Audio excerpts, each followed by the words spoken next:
Sa ngayon, magtungo muna tayo sa Diamond Hotel para sa Presscon ng Vatican. We call the pastoral approach of Pope Francis to not only to tremble before the powers that be, but to tremble more before the simple and the humble. And in his speech, he highlighted some things that are, for me, quite significant. He affirmed, of course, the need for integrity in public life, in public service, and as a cultural element. This is important, for I think, this is my thinking, integrity cannot just be legislated. It has to be imbibed by individuals and be made part of the family tradition, something that must be transmitted by all families. The whole of society cannot be a society of integrity, of truthfulness, of justice, unless those values are assimilated and passed on in the families. And he also singled out the role of the Philippines in Asia. The role of the Philippines in spreading these values to Asia. And as a pastor, I really love that.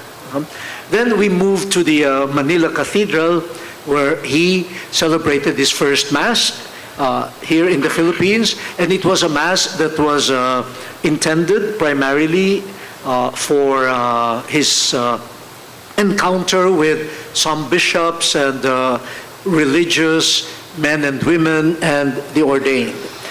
I think it was an opportunity for the Holy Father to remind the leaders of the church in the Philippines about things that he has already been talking about, like the centrality of the poor. And I love the way he put it. If we distance ourselves from the poor, if we forget the poor, then we might fail to understand the gospel message. So, if I may use my own term, this is not, you cannot find this in the text. I have not seen the text of the homily of the Pope myself.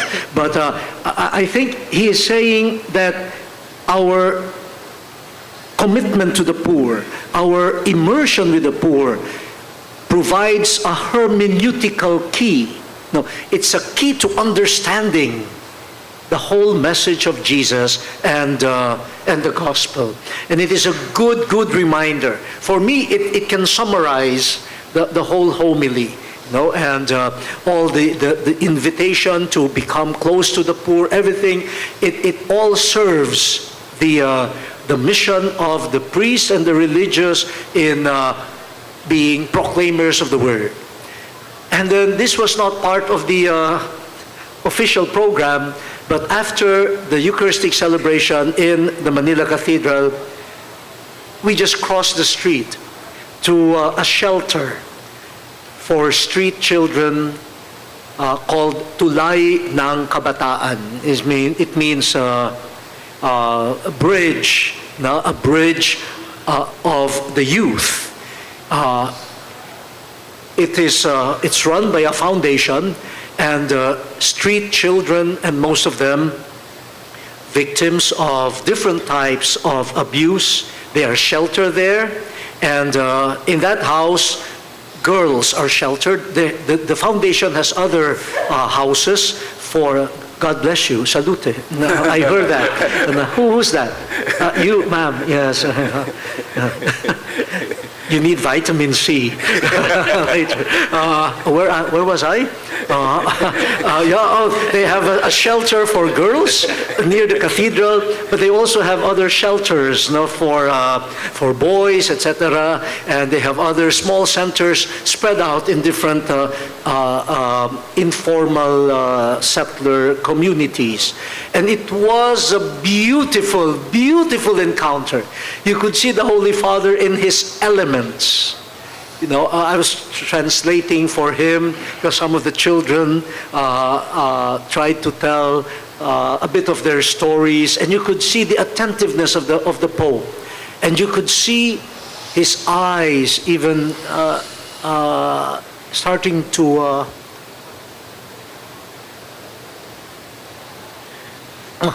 Wow, why am I dramatizing it? You see his eyes getting cloudy and beginning to fill with tears, you know? And you could see he was trying to show his affection to the children, and at the same time trying to fathom this deep wounds and pain. And when the children started coming to him to touch him, he whispered to me, "You see, you could see the history already, the lack of human touch, how they miss, the touch from a parent." And so he obliged, he allowed them, and then the children started singing, and we asked the Holy Father if he wanted to say a few words. At first he said no, just a blessing, but he could not control himself. So he said something. I translated for him. He assured the children that they are loved by God. God is with them. And that they should not forget that. And he reversed it. Is God absent in your lives? And they said no. Also he said, "Oh, so you understood." And then he blessed them. Some children presented gifts to him. It was really a moving encounter. And then he went back to the nunciature for a much-needed rest. And this afternoon, the encounter with the families. Again, you could see he was in his elements. He even asked Monsignor Miles to translate for him, because he wanted to add a few more things, which were not in the text. And he affirmed the value of the family and the obligation, the mission of the church to preserve the family. He referred to what he called some ideological colonialism that seems to destroy the value of the family. Then I got lost a bit, but I heard materialism and those things, so ideological forms of colonialism. And then he referred to Pope Paul VI, the courage of Paul VI. But it was a very nuanced presentation of the Holy Father. In fact, after the speech, I told him it was a stroke of genius, which is, again, what Pope Francis is trying to do. He affirmed the teaching of Paul VI regarding the openness of the family to life, the sanctity of the family, but then he reminded all of us too that Pope Paul VI was very sensitive to particular cases. Okay? So the attentiveness to particular cases while remaining faithful to the tradition. And he had a lot of questions of what are they saying, and who are these children that were coming to him. And he was just energized. And then coming back to the nunciature, when he saw the crowds again, he said, wow, the Filipinos are energetic.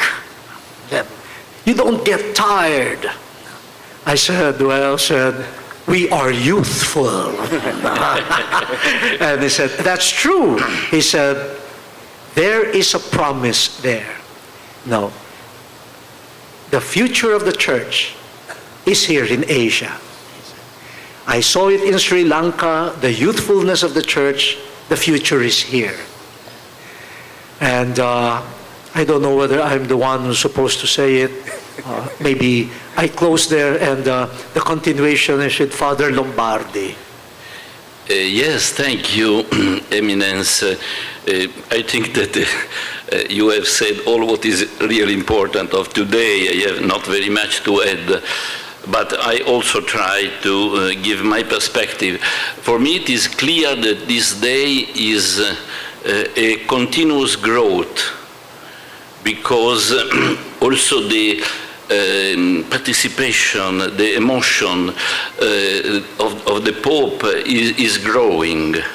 From the more formal, important, obviously, but more formal meeting in the morning in the Presidential Palace, to the Mass with the companion in the service, more familiar and spontaneous, to the moment of the meeting with the families, in which you have really experienced Pope Francis as pastor in his spontaneity and enthusiasm, and in his spontaneous spirit of being happy to be with the people, with a very easy communication with them. You have begun to see the true and best Pope Francis, I think, this evening during the meeting of the families. And in this sense, it is very promising also for the next 2 days, because if he is already at the top of his communication, then he will do still very much with your enthusiastic people. This was the first observation. A little information that I can add about the first meeting in the Presidential Palace, little particular but with a certain significance. The gift that the President has done to the Pope is a wooden Madonna done with the wood of a tree that was destroyed by the typhoon. And then in this sense is a concrete sign, religious sign, that is connected also with the experience of the typhoon and the suffering of the people here. About the speech to the President is a very rich and clear text you have read, and I don't need to add something, but is substantial about all the points of the justice in the society, engagement for the right of the people, participation in the society, these inequalities to eliminate, and the fight against the corruption, as said the Cardinal before. This is very intense, and there are many, many elements that you can read very well. And in the speech in the cathedral also, the Pope came back with a very strong accent about the problem of the poor, of the inequalities. He has said twice, I think, scandalous inequalities. This is a very strong way to express himself. And as the Cardinal has said, this accent on the poor is coming again and again. You can learn with the time to understand better what is the point that the Pope feels more profound, and that is exactly a phrase that was added by him to the text that was given you in with embargo, and the phrase is exactly the poor. The poor are at the center of the gospel, are at heart of the gospel.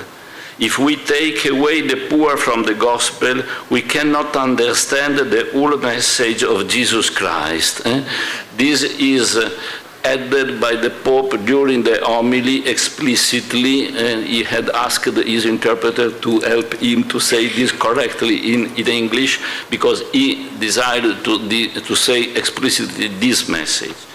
But in the homily, you had also some other important expression like this, the challenge of proclaiming the radicalism of the gospel in a society which has grown comfortable with social exclusion, polarization, and scandalous inequality. I found this a very strong message for the confrere in the spiritual ministry.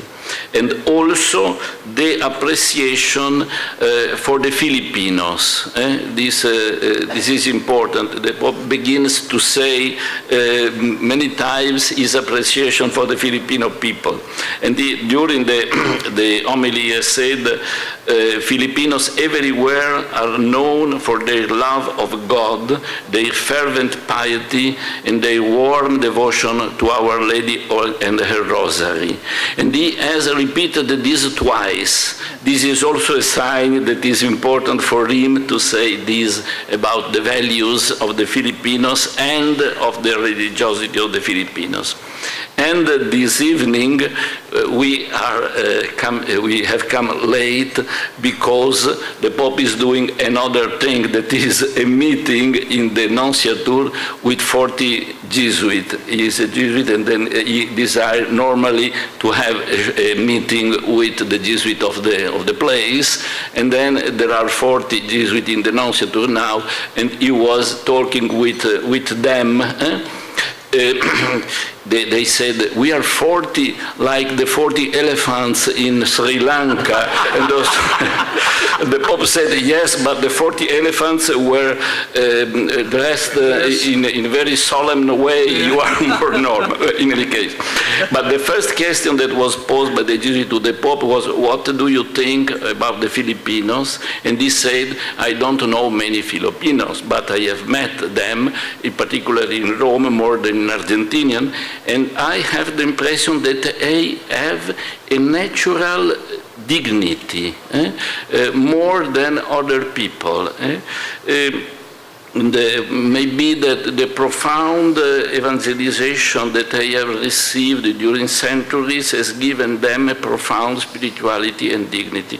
This was a very deep appreciation that he had demonstrated, and also he appreciated the enthusiasm they show in the children and the young, the many young people. Well, after that, surely a very moving moment was the encounter with the children of the street of this foundation. That is maybe that the Cardinal can explain us. Tulay ng Kabataan, what is this? What means? Tulay ng Kabataan means Ponte de Giovani. Is a bridge of the youth, or for the youth. The name of the foundation that organizes these houses for the street children is Tulay ng Kabataan, that is bridge for the young people. So it's a sort of the foundation wants to provide a sort of bridge so that these young people could walk, to another life, and they can stay in the house for as long as they're studying. So they provide shelter and education. Yes, the little house where the Pope was hosts now, I have heard, 20 girls. But the foundation has here in Manila 320 street children altogether, and is growing, obviously, this very important initiative. And the Pope has recalled this during the speech to the families. You have noted this, maybe a little observation. I was very touched today in meeting the street children in Manila. Well, about the meetings with the families, it was fantastic, I think. It was really the spontaneous expression of our Pope. I have appreciated very much the organization of this as an observer, external observer, and the families that were giving witnesses were very touching witnesses, obviously, very well chosen, also the deaf and the experience of the immigration and so on. And you have noted maybe that the first message to the Pope was given by a group, a family. Also the intention was given by groups, a family together that were given the intention. And the first had an old lady in the middle on the wheelchair. Is a lady of 100 years old. And she has 6 children, 27 grandchildren, 47 grand-grandchildren, and 1 grand-grand-grandchildren. Yeah, 4 generations in this group. A very good example of the Filipino family, I think. It was very, very, very good. Well, during the speech, as Cardinal Tagle has already said, the Pope has added something. This means that he has read the entire text that he had already prepared in English. And you have seen that he is growing also in the capacity to express himself with spontaneity in English, but in any case. And if he decides to say something more, then it is a good solution, this, to speak Spanish with a good interpretation. The people had their very, very happy. And you have noted already this point of Paul VI and the great esteem that the Pope has for Paul VI and the value, prophetic value of his encyclica, but also his pastoral feeling and attention for the cases, particular cases. As you know, Cardinal Tagle is a great specialist of Paul VI, and then he can understand very, very profoundly what this is. I will stress that this speech of today, in the context of the process of the Synod for the family and the preparation of the World Day of the Family, has a very important place, I think. Also with the 2 points that the Cardinal has already said, the value of the teaching of Paul VI and the very strong polemic against the ideologies that tend to destroy or to corrupt the family. And the Pope has had a very strong expression, as he said. We were able to say no to the colonization, political colonization. We have to say no also to the ideological colonization that is against our vision of the family. Well, in any case, I think I have said enough, and there is time for your question, in particular for the Cardinal. No, for Father Lombardi. Yeah. So before we proceed to the question and answer portion, I understand that we're connected to the International Media Center. I just wish that we could see them here in the monitors. But, oh yes, they're there. So how are you doing? Are you there? Yes, of course, Edwin. Good evening. Good evening, Your Eminence. Father Lombardi and Father Kilong ready to ask the questions, should you give us the opportunity. Okay. Yes, Edwin. Okay, so this is what we'll do to put some order. We'll first open the floor to our colleagues here in the Diamond Hotel. Kindly please state your name and the network that you represent. So who would like to ask the first question? Yes. Good evening, John Neri from the Inquirer. In his homily at the cathedral, Pope Francis once again spoke about the need for the Church to examine its conscience, to acknowledge its failures and sins. 2 hours before that, the President of the Philippines gave a controversial statement criticizing some members of the Philippine Church as having suddenly turned silent in the face of the previous government's abuses. Now, this criticism has, I think, been criticized itself as tone deaf on social media. But I wanted to ask 2 quick questions, one for Father Lombardi and the other one for His Eminence. Father Lombardi, is this an example of speaking to power? I mean, is this something that His Holiness will take into consideration about the state of the church in the Philippines? And then, Your Eminence, was the President in fact speaking the truth about the Philippine church? Yes, for my part, the Pope is always very open to listen to what is said and takes very seriously all what is said and with respect, but obviously he has also to evaluate and to listen to people that can give him advice or more information and so on. And then the Pope personally has not a direct experience of the situation here in the Philippines, and then he listened to the bishops, to the priests, to the people that can give him opinions to have a general perspective. In any case, I think that the speech of the President, for me, that I am an external observer, was rather original, because not always there are such a speech during the formal ceremonies of reception of the Pope, but was also very interesting. And I did this consideration. Yes, you see what is the perspective of a politician and what is the perspective of the Pope. There are two different perspectives, because one is personally involved in a political process with many discussions. He has also a personal history that is very difficult. His father was killed. He was also object of an attack, his mother also.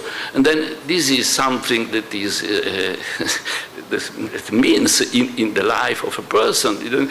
You are way too experienced the history of your land, and also the relation of the church with this complex history, like the help to the Ethna revolution and so on. This is something that he has seen and experienced in first person, and obviously he has a very intense participation and can say things that involve him personally very much. The Pope is at another level. The Pope is at another level, and he has done a very strong and clear statement and speech that approaches, I think, practically all the problems that were touched by the President, but at a level more general but clear, with concrete words, that is intended to be the basis for the common good, and to find the common ways also for the politician to build the renovation, the renewal of the society. In this sense, it was for me a very interesting experience. The politician, with his passion or with his concrete experience of suffering, of participation in discussion and so on, and the level of the Pope that knows in general the problems, but knows the principle and the orientation that he has to give to help all and the entire society to find a way toward a better and greater justice, and not this scandalous inequality and not the corruption and so on. I found for me also a very important experience, with great respect for both the interlocutors. Thank you, Father Lombardi. My first appeal to all of you is, while the speech of the President is important, I hope we will not lose our focus on the Pope, because the Pope will be here only for a few days while the President stays. and we can continue exploring his speech, even after the return of the Holy Father to the Vatican. Also, I think the best person to explain that speech is the President himself. I don't have a copy of the speech, but my impression is this. I think he was coming from, as Father Lombardi already said, from a deeply personal experience and also a deeply political experience. The personal experience that that shaped that type of interpretation of facts was his own suffering, during martial law, and his appreciation for the church, for the role of the church during that time. But also there is the political dimension. Now that he is president, and the Filipinos can attest to this, in many of his speeches since becoming president, he always refers or has referred to the previous administration and how he has inherited some of the problems that the former administration was not able or refused to address. And so I hear a bit of that in the speech today. While the silence of some bishops was mentioned, I think it was still a commentary on the previous administration. Okay, so before I get back to you, we'd like to shift back to the International Media Center because they may have some questions. Then we'll turn back to Diamond Hotel. Thank you, Edwin. We have the first media practitioner to ask the question. Please come up to the microphone and identify yourself and the entity you represent. Yes, please. Hello. Yes, please. Go ahead. Good evening to one and all. Your name, please. My name is Bernie Anabo of Metro National Daily News. Thank you. My question is addressed to Father Lombardi. A while ago, Pope Francis said everyone should dream a family. LGBT dreams to have a family. Correct me if I am wrong. Now, what is the exact standing of the Church regarding same-sex marriage? And what pastoral attention can be given to that kind of union? Thank you. Diamond Hotel, please take it away. Thank you. Thank you. Well, I think that it is well known that the perspective of the Church about the family is that the family is based on the union, on the marriage of a man and a woman. And the family is for us the union of the man and the woman and the children that come from this union. This is for us the family. Then if there are persons that desire to have a community in other ways, they can do, but this is not for us a family. Thank you very much, Father Lombardi. This gentleman was raising his hand earlier, then I'll get back to you, Mello. Yes, please. Okay. Yes.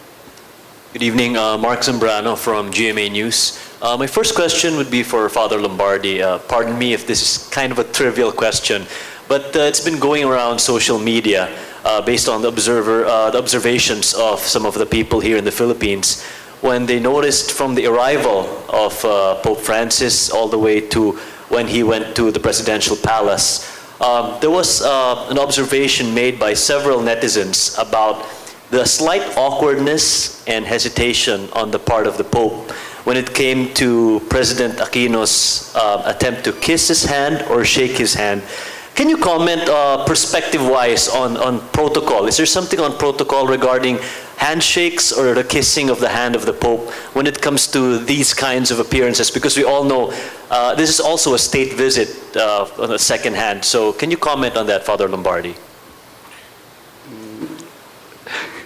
I am not an expert of protocol, to be honest, and I think that the Pope also is not expert on this aspect of the protocol, and it is totally different to this.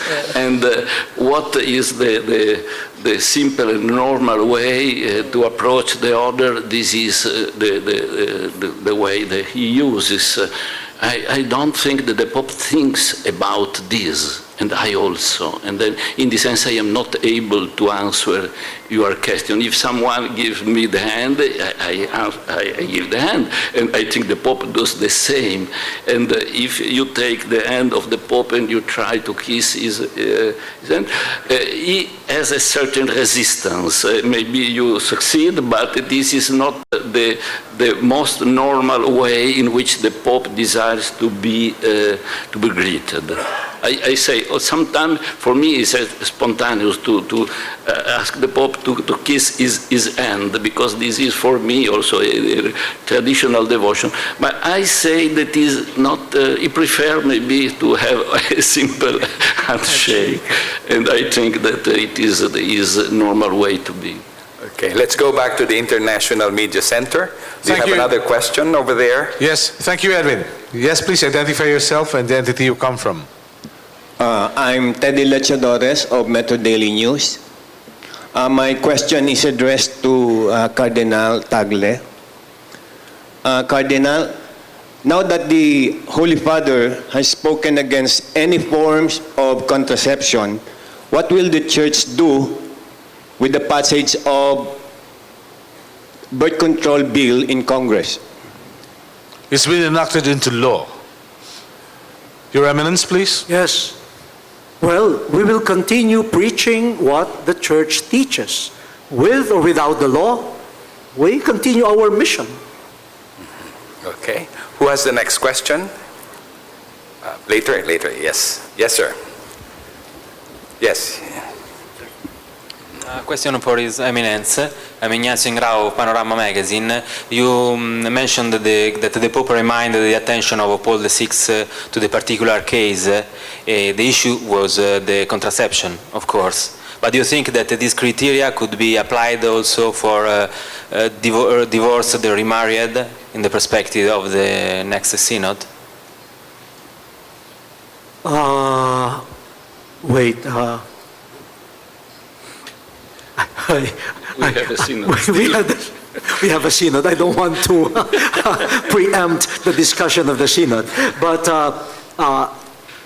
at least from the synod that happened last October, and leading to the synod next October, I think last October we were given a wider picture of the various cases, particular contexts of marriage. And so the preparation for the next synod is already, in a way, mindful, already considerate about this complex particular situations that people find themselves in.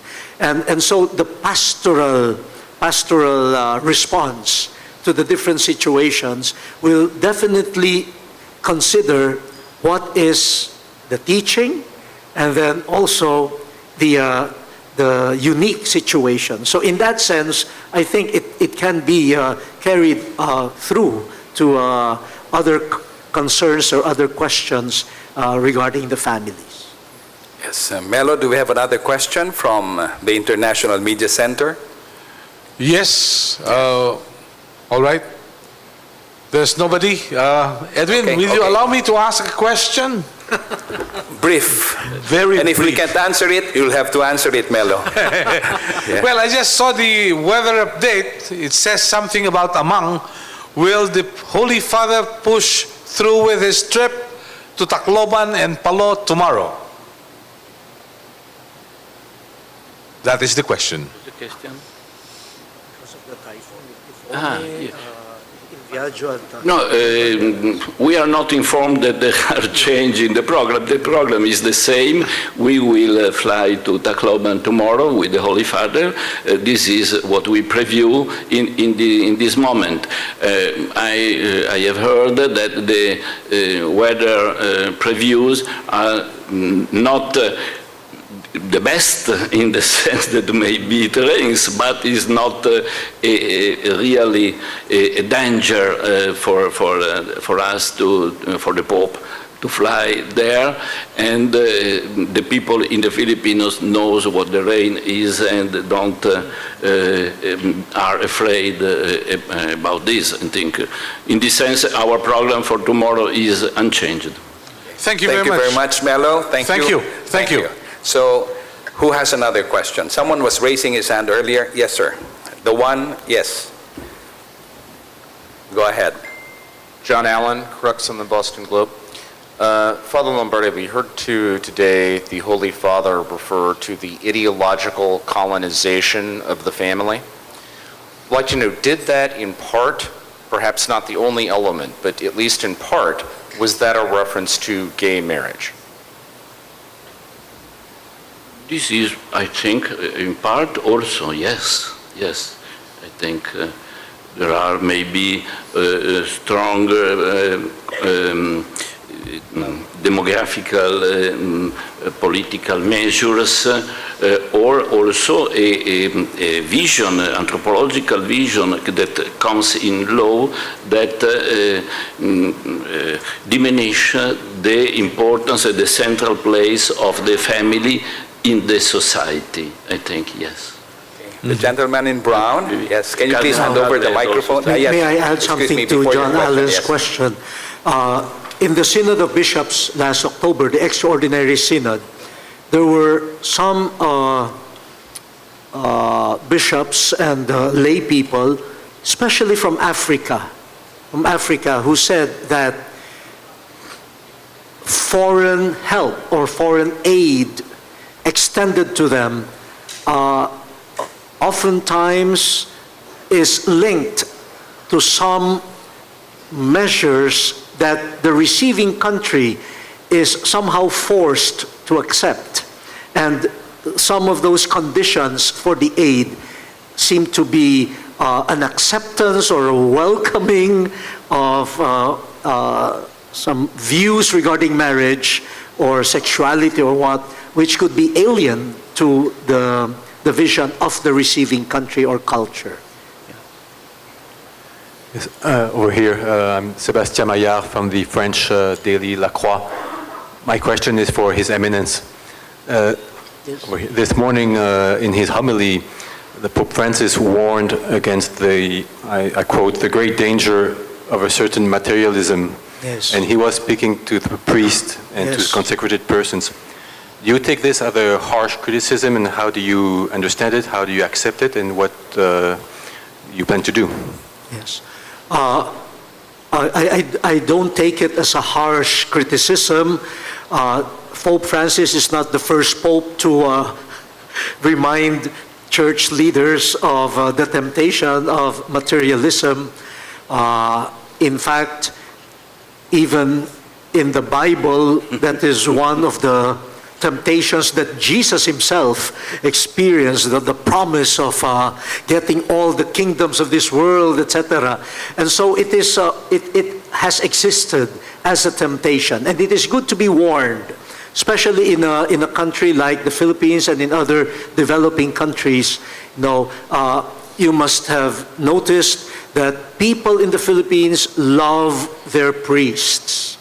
And because of that love for priests and the religious, they're very generous to us. And if we are not careful, that might become already a motivation for my ministry. It's not just ministry, but just what can I get in return? And it's a good reminder to us. Okay. Do we still have time for two more questions? Okay. Edwin? Any other question? From Edwin, the floor? Let me just check if we Okay, I still think have there's one none. more from... So, yes, any please. closing statement, Your Eminence? Edwin. Thank you. And enjoy your dinner. And see you in Tacloban. See you all in Tacloban. It's been a rare energizing day. We were all moved today, and so have a blessed evening. See you all tomorrow. God bless you. Thank you. Thank you. Thank you very much. Thank you.